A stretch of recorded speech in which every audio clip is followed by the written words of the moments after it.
ഗ്രാമപ്രദേശങ്ങളിലും രാവിലെ മുതൽ നല്ല തിരക്ക് അനുഭവപ്പെടുന്നു എന്നുള്ളതാണ് നമുക്ക് ഇവിടെ കാണാൻ സാധിക്കുന്ന കാഴ്ച. പ്രായമുള്ളവർ അങ്ങനെ എല്ലാ തരത്തിലുള്ള ആളുകളും വോട്ട് ചെയ്യാൻ വേണ്ടി ആവേശപൂർവ്വം വന്നു പോകുന്നൊരു സ്ഥിതിവിശേഷമാണ് ഈ കണ്ണാടിയിൽ കാണാൻ സാധിക്കുന്നത്. ഇപ്പോൾ പലരും ഉണ്ട്, ശരിക്ക് നടക്കാൻ ആരോഗ്യ പ്രശ്നങ്ങളുള്ള ആളുകളുണ്ട്, അദ്ദേഹം ഉൾപ്പെടെ ഇരുന്നോടെ.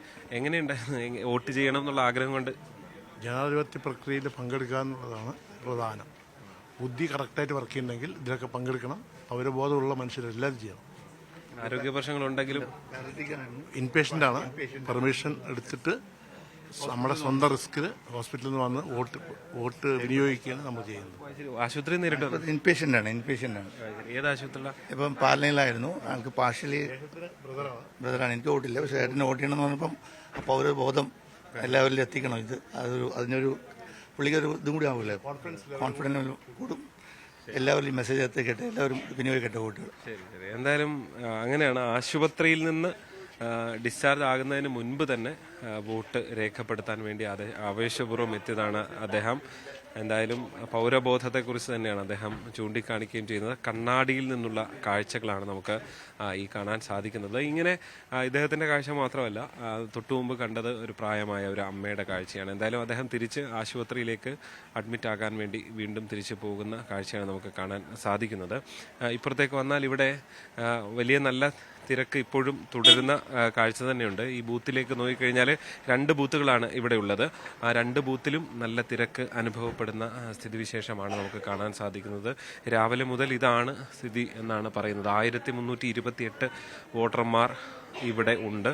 അതിൻ്റെ ഒരു തിരക്ക് കൂടിയാണ് എന്നാണ് പറയുന്നത്. എന്തായാലും നമുക്ക് ഇവരോട് ചോദിക്കാം, എപ്പോൾ വന്ന? രാവിലെ എത്തിയോ അതോ?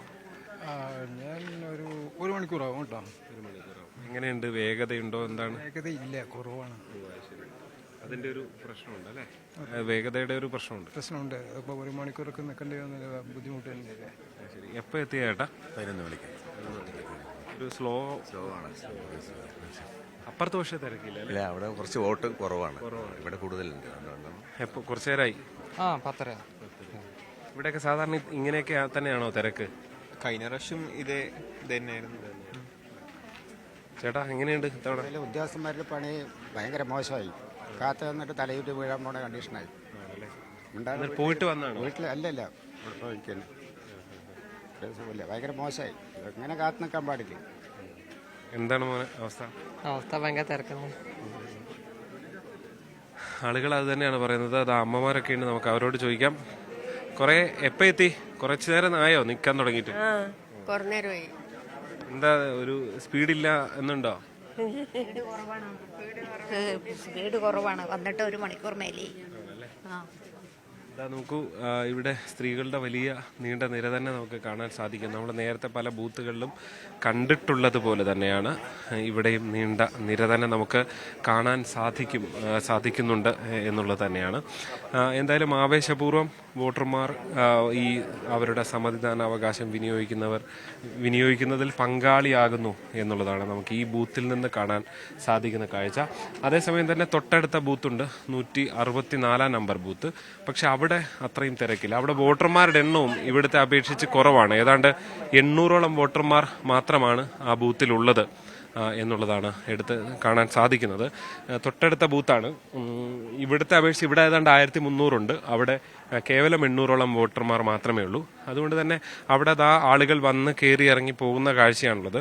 ഈ പ്രായമായവരെയൊക്കെ സംബന്ധിച്ച് അവർ ഈ ഒരു ഏറെ നേരം നിൽക്കുന്നതിൻ്റെ ബുദ്ധിമുട്ട് പലരും പറയുന്ന സ്ഥിതിവിശേഷം തന്നെയാണുള്ളത്. എന്തായാലും കണ്ണാടി സ്വാഭാവികമായും ഇടത് പഞ്ചായത്താണ് എന്നുള്ള ഒരു പ്രത്യേകത കൂടിയുണ്ട്. ഇത്തവണ ഇടതുപക്ഷം കാര്യമായി വോട്ട് പ്രതീക്ഷിക്കുന്ന സ്ഥലം കൂടിയാണ്. അവർ വിജയിക്കുമെന്ന് ഉറപ്പ് പറയുന്ന സ്ഥലം കൂടിയാണ്. BJPയും ഈ കണ്ണാടിയിൽ വോട്ട് കൂട്ടുമെന്ന് പറയുന്ന ഒരു സ്ഥലമാണ്. UDFന് കഴിഞ്ഞ തവണയും നിയമസഭാ തെരഞ്ഞെടുപ്പിൽ കാര്യമായ മുന്നേറ്റം ഉണ്ടാക്കാൻ പറ്റി. അവകാശവാദങ്ങളിൽ ആര് മുന്നിലെത്തും എന്നൊക്കെയുള്ളതാണ് കണ്ടറിയാനുള്ളത്. എന്തായാലും വലിയ ആവേശപൂർവ്വം മാതൃകാപരമായ കാഴ്ചകൾ തന്നെ കാണാൻ കഴിയുന്നുണ്ട് ഈ പാലക്കാട് ഉപതെരഞ്ഞെടുപ്പിൽ എന്നുള്ളതാണ് കണ്ണാടിയിൽ നിന്ന് നമുക്ക് നൽകാൻ കഴിയുന്ന വിവരം.